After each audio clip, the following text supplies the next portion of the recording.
My wife demanded that I making rent to live in my own apartment while her brother lived there for free. Before I tell you how that single sentence shattered everything I thought I knew about my marriage, do me a small favor, hit subscribe and drop a comment telling me where you're watching from. It helps these stories reach people who need them, and trust me, this one goes places you won't expect. I'm Daniel Brooks. I'm 39 years old. And until that night, I believed I was living a reasonable, stable life.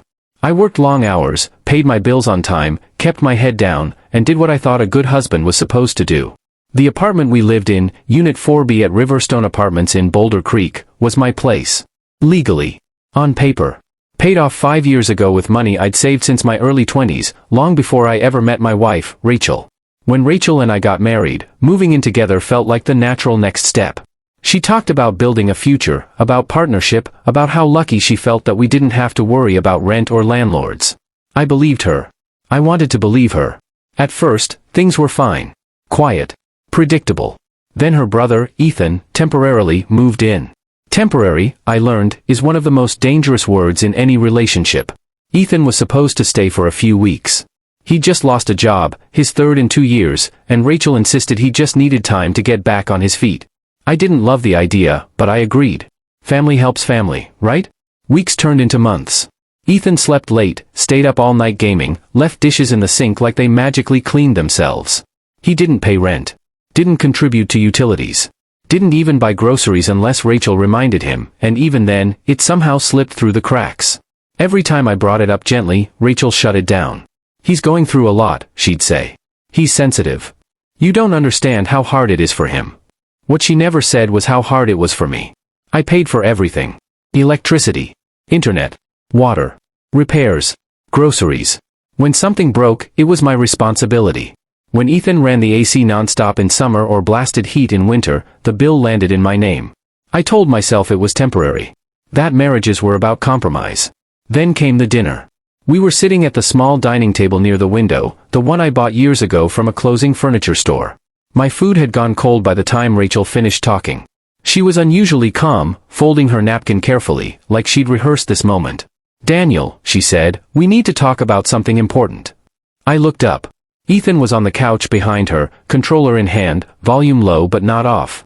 He wasn't even pretending not to listen. Rachel continued, I've been thinking, it's not really fair that you're not contributing financially the same way everyone else is. I blinked. What do you mean? She took a breath. I think you should start paying rent. The words didn't register at first. My brain tried to rearrange them into something that made sense. Paying rent? I repeated slowly. Yes, she said, nodding, as if this were the most logical thing in the world. We all live here. It's only fair. Something inside my chest tightened. Rachel. This is my apartment. She sighed, already irritated. That doesn't matter. We're married now. This is our home. I glanced toward the couch. Ethan hadn't looked up once. So let me understand, I said, keeping my voice steady. Ethan lives here. He doesn't work. He doesn't pay rent. He doesn't help with bills. But you want me to pay rent, to live in the apartment I own? Rachel dabbed her mouth with her napkin. Ethan is my brother. He's trying to get his life together. You're established. You can afford it. That was the moment something shifted. Not snapped, shifted. Like a puzzle piece finally clicking into place. And how much rent were you thinking? I asked. She named a number. Not symbolic. Not small. An amount that would have eaten a noticeable chunk of my monthly income. I leaned back in my chair and laughed once, short, humorless. You're serious, I said. Rachel frowned. I don't appreciate your tone. I don't appreciate being told I'm a tenant in my own home, I replied. Ethan finally looked up, smirking. Man, if you can't handle a little responsibility, that's on you. That smirk did it. I looked at Rachel again. So Ethan doesn't pay because he's getting established, but I have to because, what? I'm convenient? She crossed her arms. I decided my brother doesn't need the pressure right now. A strange calm washed over me. Years of swallowing frustration, of being the reasonable one, of keeping peace, I felt it drain away. That's interesting, I said quietly. Rachel's eyes narrowed. What is? I'm not paying rent, I said. Because this apartment belongs to me. For a second, the room went completely still. Then Ethan laughed. Loudly. That's funny, he said. You really think you own this place? Rachel laughed too, but there was an edge to it. Daniel, stop. You're being ridiculous. I'm not, I said, meeting her eyes. The deed is in my name. Always has been. Her smile faltered. Just slightly. That's not how marriage works, she snapped. I'm calling your dad. She pulled out her phone, fingers flying, and put it on speaker before I could say anything. Thomas Brooks answered on the third ring. Hello? Thomas, Rachel said, her voice tight. Daniel is claiming the apartment is only his. That's not true, right? There was a pause. A long one. Well, my father said carefully, Daniel bought that apartment years before you two married. Legally, it's his. The silence that followed felt heavy enough to press down on my shoulders. Rachel's face went pale. You knew this? I didn't think it mattered, my father replied. You're married. She hung up without another word. Ethan stared at me like he was seeing me for the first time. Rachel forced a laugh that didn't reach her eyes. Well, she said, this has all been a misunderstanding. Of course you don't need to pay rent. Let's just forget this conversation. But I couldn't forget it. I stood up, pushed my chair in, and walked toward the bedroom without saying a word. Behind me, I heard hushed voices, urgent, panicked. That night, staring at the ceiling, I realized something fundamental had changed. I wasn't her partner. I was her resource. And once you see that, you can't unsee it. I didn't sleep that night. I lay on my back staring at the ceiling fan as it spun slow, counting rotations like they might calm the noise in my head. Every few minutes I heard whispers from the living room, Rachel's sharp, controlled voice mixed with Ethan's low muttering. I couldn't make out words, but I didn't need to. I already knew the tone. Damage control. Reframing. Figuring out how to put me back in the box I'd just stepped out of. Around 6 a.m., I heard cabinets opening. Rachel was making coffee, like nothing had happened. Like she hadn't just tried to turn me into a tenant in my own home.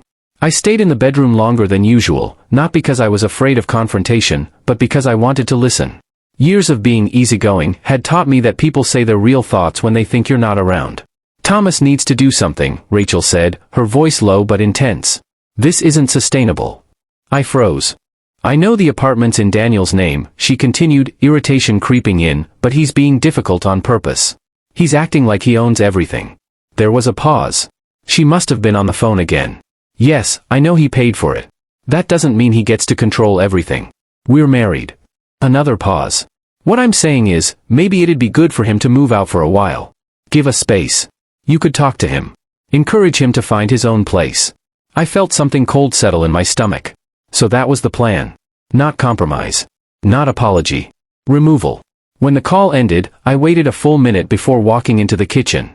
Rachel jumped slightly when she saw me, then pasted on a smile so fake it almost impressed me. Morning, she chirped. Morning, I replied evenly, grabbing a bowl and pouring cereal like I hadn't just heard everything.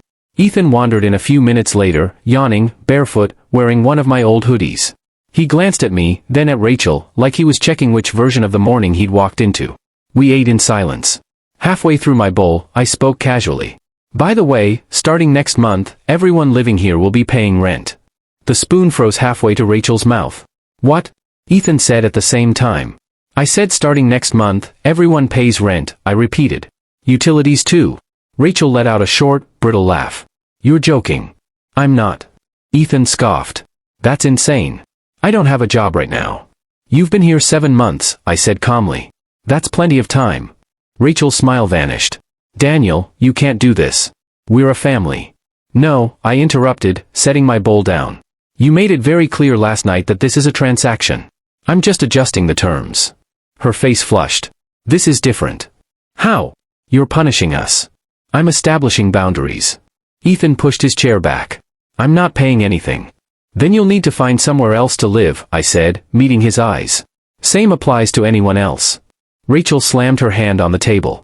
This is my home too. And I never said it wasn't, I replied. But you don't get to decide that I owe you rent while your brother lives here for free. She stared at me, jaw tight, then said something that told me exactly who I'd married. You're being cruel on purpose. I nodded slowly. No. I'm being fair on purpose.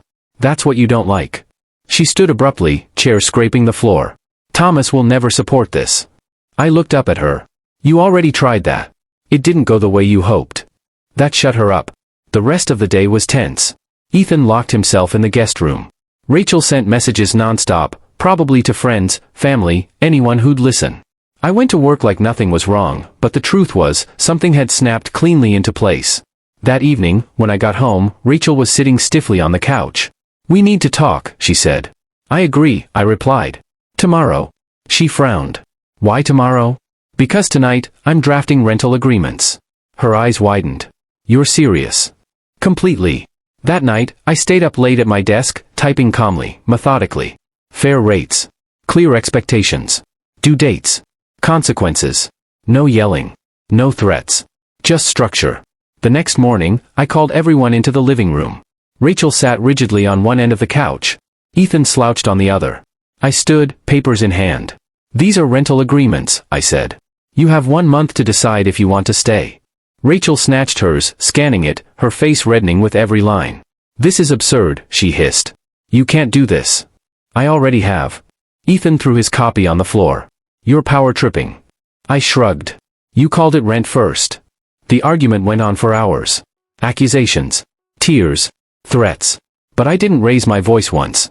By the end, something had shifted. They realized I wasn't bluffing. Rachel tried one last angle as I turned to leave the room. You'll regret this, she said. You're choosing money over family. I stopped and looked back at her. No. I'm choosing self-respect over manipulation. That night, the whispers returned, but this time, they sounded desperate. And for the first time in years, I slept just fine. The next few weeks felt like living inside a pressure cooker. On the surface, everything looked almost normal. Rachel still went to work. Ethan still stayed up late and slept through half the day.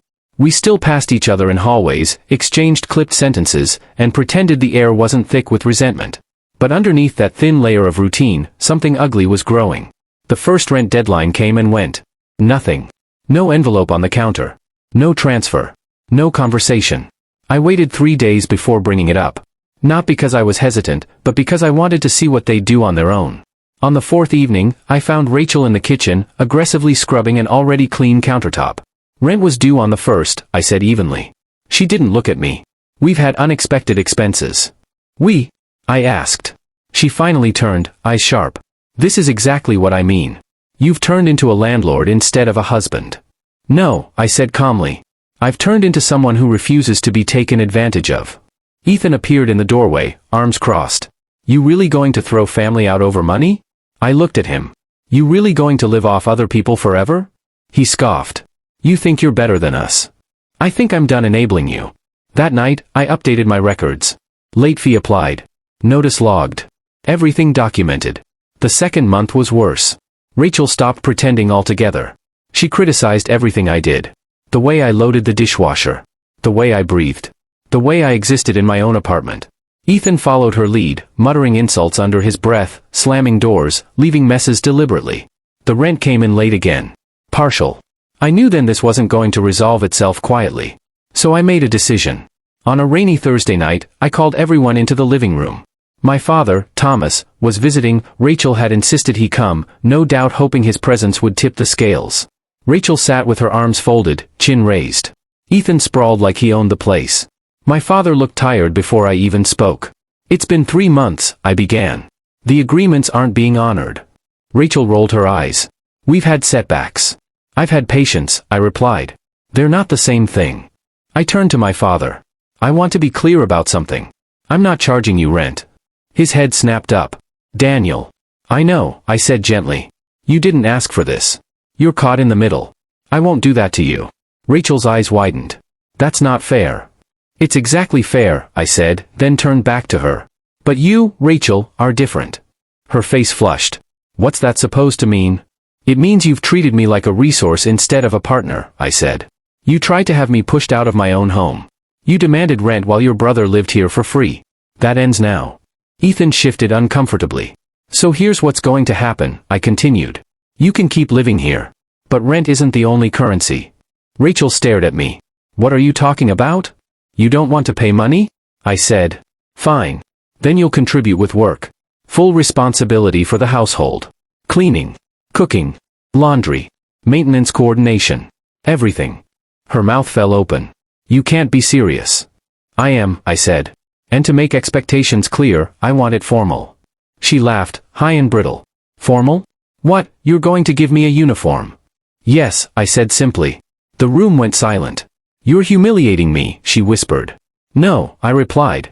I'm showing you what it feels like to be reduced to a role. She turned to my father, eyes wet. Thomas, are you going to let him do this? My father looked between us, torn.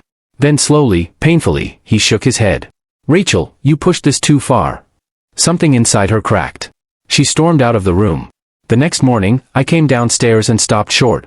Rachel was in the kitchen. She wore a simple black dress, a white apron tied tightly at the waist, hair pulled back under a net. Her face was blank, eyes dull. She didn't look at me. Good morning, I said calmly. No response. I poured myself a glass of juice, took a sip, and, accidentally, let it slip from my hand. Orange liquid splashed across the tile. Oh, I said. I'm sorry. Could you clean that up? She froze. For a long moment, I thought she might refuse. Then, slowly, she knelt and began wiping the floor. Something in my chest loosened, not joy, not cruelty. Closure. At lunch, I sat at the table. Rachel, could you bring me a plate? She did. Hands trembling. More sauce, please, I added. Careful not to spill. Ethan watched from the doorway, pale and silent. Later that afternoon, I pointed toward the living room windows. Those need cleaning. It's getting dark, she said weakly. I tilted my head. Would you rather pay rent? She grabbed the supplies. When she climbed onto the stool, I glanced at Ethan. You could help. He vanished into his room. That night, lying in bed, I felt something I hadn't felt in years. Not triumph. Peace. Because for the first time, the balance was real. And this wasn't the end. It was just the part where the truth stopped whispering and started speaking out loud. By the 4th month, the apartment no longer felt like a shared space. It felt like a quiet standoff where everyone was waiting for someone else to blink. Rachel moved through the rooms mechanically, doing what she'd agreed to, but the resentment clung to her like a second skin. Ethan barely left his room anymore. When he did, it was quick, food, bathroom, back to hiding. The dynamic had flipped completely, and none of them knew how to function without the old imbalance. My father, Thomas, stayed mostly silent. He watched everything with the heavy expression of someone realizing far too late that avoiding conflict doesn't prevent damage, it just delays it. I didn't push him. He had made his position clear by not interfering, and for now, that was enough. The rent situation hadn't improved. Partial payments still came late, always accompanied by excuses. Rachel had stopped pretending she'd ever pay in full. Ethan hadn't paid a single dollar. Instead, he sulked, complained to relatives, and painted himself as a victim of my power trip. That's when the messages started. Cousins I hadn't spoken to in years. Old family friends. Even one of Rachel's coworkers reached out indirectly, asking if everything was okay at home.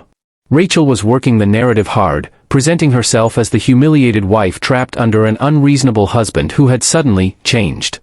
I didn't respond to any of it. I didn't need to. Because the truth has a way of surfacing when people stop covering for lies. One evening, after another missed payment, I gathered everyone in the living room again. Rachel stood near the window, arms crossed. Ethan sat stiffly on the edge of the couch. My father took his usual seat, hands folded, eyes tired. This isn't working, I said plainly. Rachel laughed bitterly. You think? I mean financially and structurally, I continued. The agreements aren't being honored. The tension isn't sustainable. Ethan scoffed. So what, you're finally kicking us out? I'm giving options, I replied. Real ones. Rachel turned sharply. You already took everything from me. I met her gaze. No. I took back what you tried to take from me. I laid out the terms calmly. Ethan had 30 days to move out. No extensions. No negotiations. Rachel could stay under the current arrangement, or she could leave with him. My father would remain unaffected. The room erupted.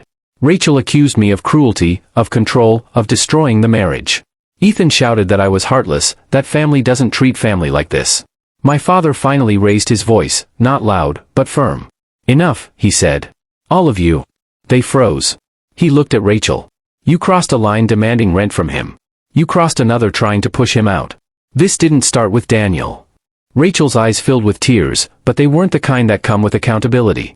This is your fault, she whispered to me. I shook my head. No. This is the consequence. Ethan stormed off, slamming the door so hard a picture frame rattled. Rachel stood there shaking, then followed him. The next weeks were tense but quieter. Ethan packed slowly, deliberately, dragging the process out as long as he could. Rachel barely spoke to me except when necessary. The apartment felt hollow, like something already over that just hadn't been declared yet. Then came the call. It was from a mutual friend of Rachel's, someone who'd always been polite to me but distant. I just wanted to check, she said carefully. Is it true you own the apartment? Yes, I replied. And you were asked to pay rent, to live there? Yes. There was a pause. That's not what Rachel's been saying. I didn't respond. I didn't need to. A few days later, another call. Then another. Stories were colliding. Versions weren't matching. And suddenly, Rachel's certainty began to crack. The final confrontation came late one night, after Ethan had moved most of his things out. Rachel stood in the living room, eyes red, voice raw. "They don't believe me anymore," she said. I leaned against the doorway. "Because you told a story that couldn't survive the truth." She looked at me like she wanted to say something cruel, but the words wouldn't come. "I never thought you'd actually stand up to me," she said quietly. "I didn't either," I admitted. "But here we are." She swallowed. "What happens now?" I took a long breath.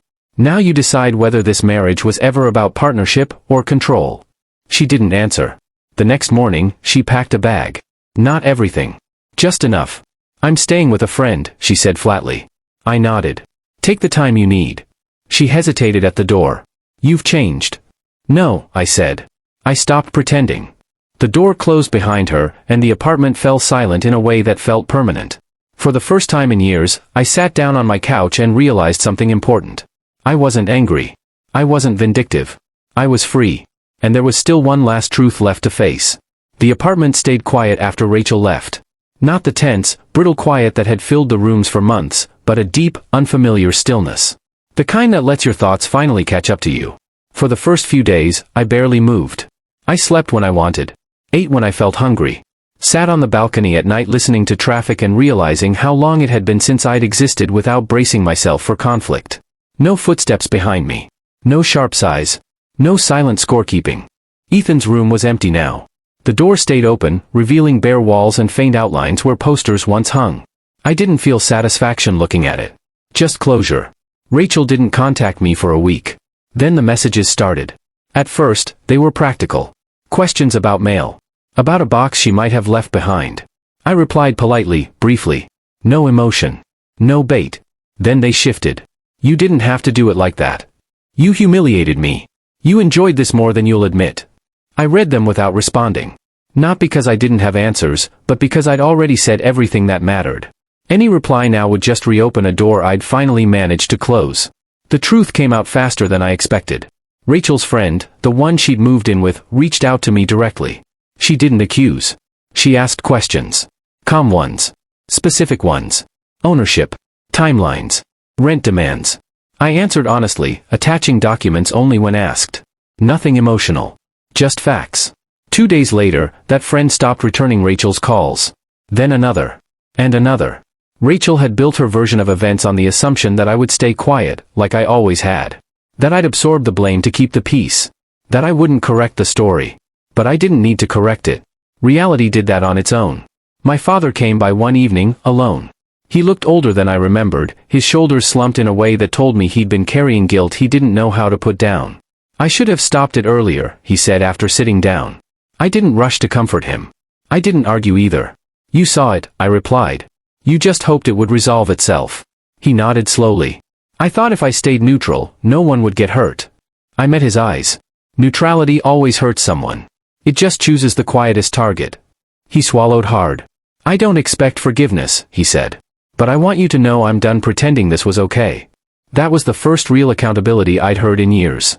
Rachel's brother tried one last move. He showed up unannounced. I didn't invite him in. He stood in the hallway, arms crossed, trying to look intimidating but failing. "She's struggling," he said. "You didn't have to take everything." "I didn't take anything," I replied calmly. "I stopped giving." He scoffed. "Marriage isn't a business transaction." "No," I said. "But respect isn't optional." He stared at me for a long moment, then laughed bitterly. "You think you won?" I shook my head. This was never about winning. He left without another word. The legal part came next. Rachel filed for separation. Not out of clarity, but out of desperation. She assumed the process would give her leverage. That ownership would become negotiable. That emotion could replace contracts. It didn't. The paperwork was clean. The apartment was indisputably mine. There were no shared assets tied to it. No loopholes. No gray areas. Her lawyer tried to pressure me into settling just to keep things amicable. I declined. Not out of spite. Out of self-respect. The final meeting happened in a quiet office downtown. Rachel sat across from me, composed on the surface, fraying underneath. When the lawyer stepped out to make copies, she finally spoke. "You never loved me the way I needed," she said. I thought about that. I loved you the way I was allowed, I replied. The rest required me to disappear. Her eyes filled with tears, but this time I didn't feel responsible for them. When it was over, truly over, I walked out into the afternoon sun and felt something lift from my chest that I hadn't realized was crushing me. Weeks turned into months. The apartment changed. I rearranged furniture, repainted walls, opened windows that had stayed shut for years. Friends came over, real ones. People who didn't measure their worth by what they could extract from me. I stopped apologizing for taking up space. Stopped over-explaining. Stopped shrinking. One evening, sitting alone with the lights low and the city humming outside, I realized something simple and powerful. The moment she demanded rent from me in my own apartment wasn't the betrayal. It was the confession. It told me exactly how she saw me. And when someone tells you that clearly, the only mistake is not believing them. I didn't lose a marriage. I reclaimed my life. And if this story resonated with you, if you've ever been made to feel like a guest in your own home or a burden in your own relationship, do yourself a favor. Support stories like this by subscribing, sharing where you're watching from, and letting others know they're not alone. Sometimes the quietest exit is the strongest statement you'll ever make.